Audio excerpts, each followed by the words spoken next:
Ya, hari pertama dari sekian hari yang kita tunggu dan diperkirakan akan sangat bergejolak untuk pasar, hasilnya kita bisa lampaui, tapi kemudian pertanyaan berikutnya adalah rintangan ini ternyata belum selesai. Bahkan di challenge-nya belum juga tiba. Ini kaitannya dengan FOMC meeting dan juga deadline tarif yang akan segera datang di penghujung pekan ini.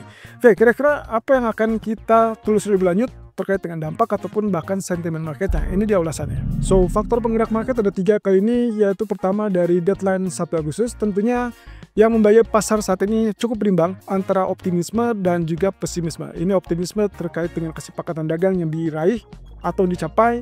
Kemudian pesimismenya tentunya terkait dengan deadline tarif.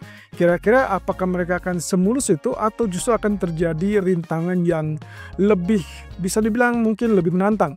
Nah, kemudian yang kedua juga terkait dengan pertemuan ketiga Amerika dan Cina. Kita tahu bahwa di bulan Mei dan juga Juni telah terjadi dua kali pertemuan dari kedua negara, dan akhirnya mendapati kesepakatan untuk jeda 90 hari, dan itu juga termasuk salah satunya tarif yang diturunkan 115% secara keseluruhan dari kedua negara. Nah, ternyata deadline itu sudah mulai muncul atau sudah mulai mendekati di tanggal 12 Agustus, dan market saat ini menantikan apa yang akan terjadi berikutnya. Apakah di pertemuan ketiga ini terjadi kesepakatan untuk menambahkan atau mungkin menunda, atau mungkin saja tidak terjadi kesepakatan sama sekali. Itu yang akan kita coba lihat dari ulasan berikut ini. Nah, yang ketiga tentunya geopolitik. Amerika sempat melontarkan ancaman bahwa mereka akan melakukan sanksi yang cukup berat terkait dengan tarif 100%, termasuk juga tarif sekunder kepada Rusia dan juga teman-teman negaranya atau mitra-mitra dagangnya yang kemungkinan ditenggarai membantu Rusia, dan itu akhirnya disepakati untuk dicabut atau lebih tepatnya mungkin dimajukan. Yang tadinya semula batas waktunya 50 hari, ternyata kali ini lebih singkat di 10 atau 12 hari. Saya rasa kalau misalkan ini kaitannya dengan 10 atau 12 hari, harusnya mungkin minggu depan itu mungkin akan terjadi yang diancamkan oleh Trump.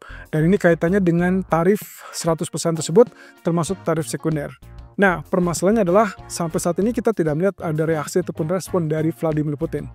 Oleh karena itu, kemungkinan ini akan menimbulkan gencatan ataupun bahkan gejolak dari sisi geopolitik. Oke, kita lihat dari sini optimisme versus pesimisme terkait dengan tarif ataupun menjelang deadline tarif. Yang jelas optimisme untuk saat ini masih tumbuh dengan statement bahwa kata Lutnick atau Howard Lutnick mengatakan bahwa tidak akan ada delay ataupun penundaan dan semua akan berujung di tanggal 1 Agustus, semua akan mulai membayar terkait dengan tarif yang sudah disepakati dan juga tidak disepakati. Jadi artinya kalau kita lihat yang ditonjolkan adalah beberapa negara yang ya bisa dibilang sebagai contoh atau template untuk yang sepakat dan juga template untuk yang tidak sepakat. Salah satu contoh yang terbesar sampai saat ini yang saya ingat adalah Brazil, 50% tarif, dan sampai saat ini pun bisa dibilang mereka tidak sepakat dan ada ancaman terkait dengan balasan. Tapi sampai saat ini juga tidak melihat ada upaya dari Brazil atau bahkan dari Amerika sendiri untuk mendekati atau melakukan pendekatan yang mungkin lebih akomodatif. Nah, kemudian yang kita lihat yang sebagai contoh template yang sempurna ataupun bisa dikatakan relatif lebih baik itu adalah Jepang dan Uni Eropa yang terbaru. Dengan tarif 15%, saya rasa ini akan menjadikan optimisme pasar di mana mereka merasa bahwa ternyata tarif bisa dinegosiasi dan bisa selesai dengan tarif yang lebih kecil. Nah, mungkin ini akan menjadi optimisme juga terkait dengan nantinya arah kebijakan Federal Reserve ataupun Bank Sentral.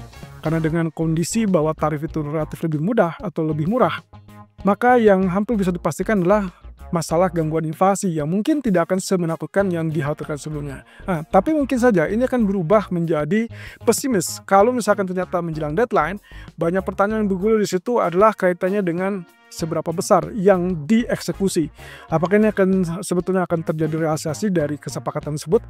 Atau justru secara keseluruhan komponen-komponen yang terjadi dari semua negara malah kecenderungannya tetap lebih tinggi. Nah, ini yang dicoba diperingatkan oleh Deutsche Bank. Deutsche Bank memperingatkan kepada semua pelaku pasar termasuk para klien, hati-hati di tanggal 1 sampai 3 Agustus. Itulah awal bulan dan awal juga dari semua kaitannya dengan tarif. Karena semua ini kaitannya dengan mulai diberlakukannya tarif di tanggal 1 Agustus. Jangan lupa juga ada data ekonomi, yaitu laporan ketenagakerjaan, yaitu kaitannya dengan non-farm payroll. Dan juga terakhir adalah masalah kenaikan imbal hasil treasury jangka panjang. Menurut Deutsche Bank, dari komposisi ketiganya yang dikhawatirkan adalah kalau betul-betul tarif itu mulai resmi berlaku 1 Agustus, maka yang pertama kali akan terjadi adalah goncangan pada pasar ya. Dan kemudian yang kedua, kalau dikombinasikan lagi dengan data ekonomi yang ternyata lebih rendah daripada ekspektasi, katakanlah misalkan terjadi penurunan pada status data non-farm payroll, maka yang dikhawatirkan akan terjadi goncangan dan itu tidak bagus untuk pasar, dan bahkan kecenderungannya adalah kekhawatiran terkait dengan resesi kembali muncul. Kalau ini terjadi, sebetulnya mereka merefleksikan dengan apa yang terjadi waktu tahun lalu. Di periode yang sama, di akhir Juli ke awal Agustus, lalu kemudian itu adalah di tahun 2024. Jadi menurut Deutsche Bank, pernah terjadi respon yang tidak menyenangkan dan termasuk ada kekhawatiran yang muncul terkait dengan resesi kala itu, dan akhirnya saham tiba-tiba anjlok atau mulai penurunan. Jadi saya rasa dengan kenaikan 1 atau 2 hari terakhir ini, S&P 500 ataupun Nasdaq yang sudah ciptakan rekor tertinggi baru, saya rasa tetap harus hati-hati, harus waspada. Walaupun ya di sisi lain sektor teknologi memang bisa dibilang laporan pendapatan diharapkan akan lebih positif. Jadi kalau misalnya lihat dari situ, harusnya kita masih melihat gelagat untuk kenaikan masih tetap berlanjut. Tapi seperti yang dikatakan Deutsche Bank, hati-hati dengan data ekonomi. Jadi mau tidak mau ini kembali lagi menggulirkan opsi ada kemungkinan potensi yang kita lihat adalah perlambatan ekonomi ataupun data yang melambat, sehingga menunjukkan ada kondisi di mana itu adalah mendukung untuk penurunan semua. Masalahnya adalah ketidakpastian kebijakan inilah yang menjadi tanda tanya besar bagi para pelaku pasar. Kira-kira dengan kondisi ini, apakah dalam FOMC meeting di hari Rabu itu juga akan memberikan isyarat yang berharga atau justru akan semakin menekan? Karena bahasanya dari Fed, kalau ternyata tidak dovish, maka kemungkinan tidak ada penurunan suku bunga dalam waktu dekat. Tapi kalau misalkan dia mengarah ke sisi dovish, walaupun suku bunga di bulan Juli dipertahankan pun, ya setidaknya itu adalah kesempatan untuk mendapatkan kepastian. At least kepastian dari kebijakan ekonomi ataupun kebijakan bank sentral. Oke, jadi optimis atau pesimis itu yang akan kita tunggu sampai ke awal Agustus. Sementara itu dari pertemuan Amerika dan Cina, ini sebetulnya kaitannya dengan apakah mereka akan lanjutkan jeda perang dagang tersebut atau tidak, berapa hari, berapa lama itu masih tetap PR, masih tanda tanya juga. Dan kemudian kalaupun misalkan terjadi kesepakatan baru, itu ada hal yang lebih bagus. Jadi yang ditunggu-tunggu oleh para pelaku pasar adalah berakhirnya perang dagang, terutama perang dagang Amerika dengan China. Untuk saat ini kita tahu 3 bulan terakhir kita tidak lihat ada ketegangan apapun dari Amerika dan Cina, dan tarif relatif lebih rendah. Ya, dari 145 Amerika menjadi cuma 30% saja untuk mengenakan kepada China. Sebaliknya dari 125% China cuma mengenakan sekitar 10% saja kepada barang-barang Amerika. Kira-kira kalau misalkan skenario terburuknya apa ya? Skenario terburuknya teman-teman, kalau misalkan semua yang disepakati di 2 pertemuan awal Mei dan Juni itu adalah sepakat tarif diturunkan, kemudian juga ekspor tarif ya, atau ekspor rare earth mineral dari China kepada Amerika ternyata dihentikan, lalu kemudian juga ternyata lagi kalau kita bicara tentang ekspor chip ya, ekspor chip dari Amerika ke China, kalau ternyata itu dicabut kembali, ya otomatis yang akan kita lihat adalah kepanikan atau kekhawatiran yang terbaru. Ini kaitannya dengan kekhawatiran perang dagang. Jadi hati-hati teman-teman, kalau misalkan ternyata sampai nanti malam tidak dapat kabar bagus terkait dengan hal ini, maka yang paling potensial terjadi adalah pembalikan arah untuk semua pasar, termasuk yang paling ekstrim adalah indeks saham yang bisa saja mengalami penurunan secara drastis. Nah tapi sebaliknya, kelihatannya market sudah mulai mengantisipasi jauh-jauh hari dan bahkan mereka optimis bahwa ini akan terjadi kesepakatan untuk diperpanjang ataupun ada kesepakatan baru. Seperti yang diklaim oleh Donald Trump dari sejak hari Senin kemarin. So kita tinggal tunggu saja hasilnya akan seperti apa, karena hasil dari sini itu berarti akan menunjang untuk pertemuan tingkat tinggi antara Presiden Xi Jinping dengan Presiden Trump. Dan diperkirakan akan terjadi di Oktober ataupun awal November. Oke, so ini kita sakukan saja, kita anggap bahwa ini adalah potensi yang bisa menjadi sentimen penggerak terbaru ataupun yang terdekat.